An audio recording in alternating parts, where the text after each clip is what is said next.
I have videos of a lot of the trails and single track that no longer exist at Mines and Meadows. It's nice to have a record of this, and I will try to get some of this posted. My plan was always that when I'm retired from riding, I can always look back and relive it, and it's a good recording for my son to have. Now to the power line. I don't have older footage from 2010, I wish I did, but I didn't have an action camera back then. The power line used to be a single trail down the hill and quite a few bends in it before the hills.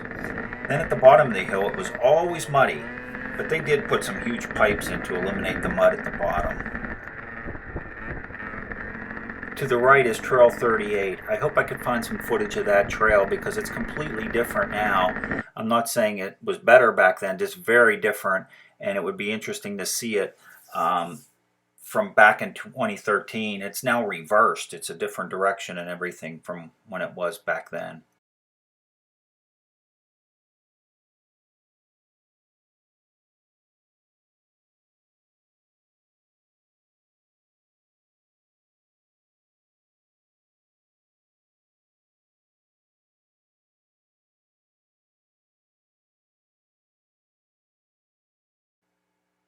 Not much of this has changed over the years. It's still the same downhill that it's always been. I just didn't want to cut it and go forward and people lose their perspective. Maybe they want to see the entire trail one. So that's what we're going to do here.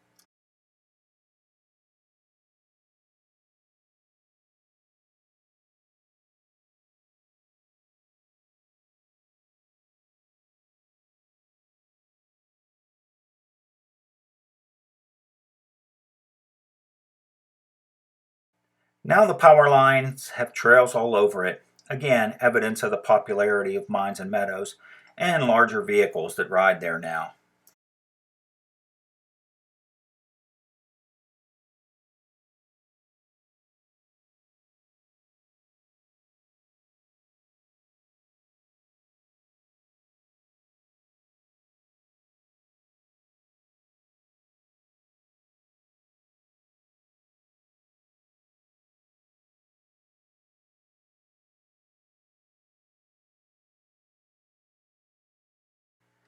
My son takes an easier way to the top of the hill.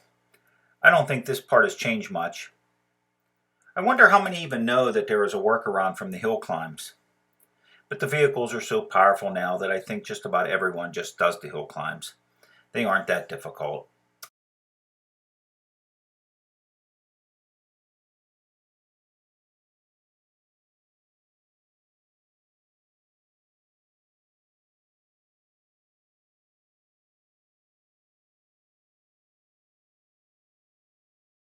As Jack gets to the top of the hill, you can see that there is only one trail at the top.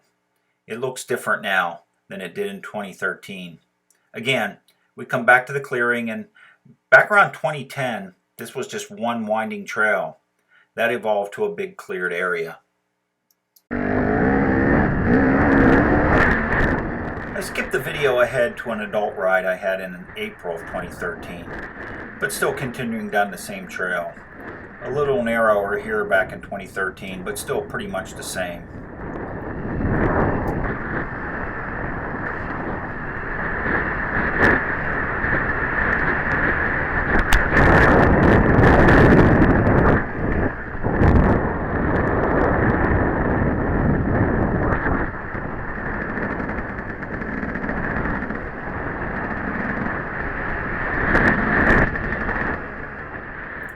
This is the same road. It hasn't changed a bit. It leads down back to the campground area, and this is where we'll end part 2, and we'll pick up part 3 and finish out trail 1 and see all the changes.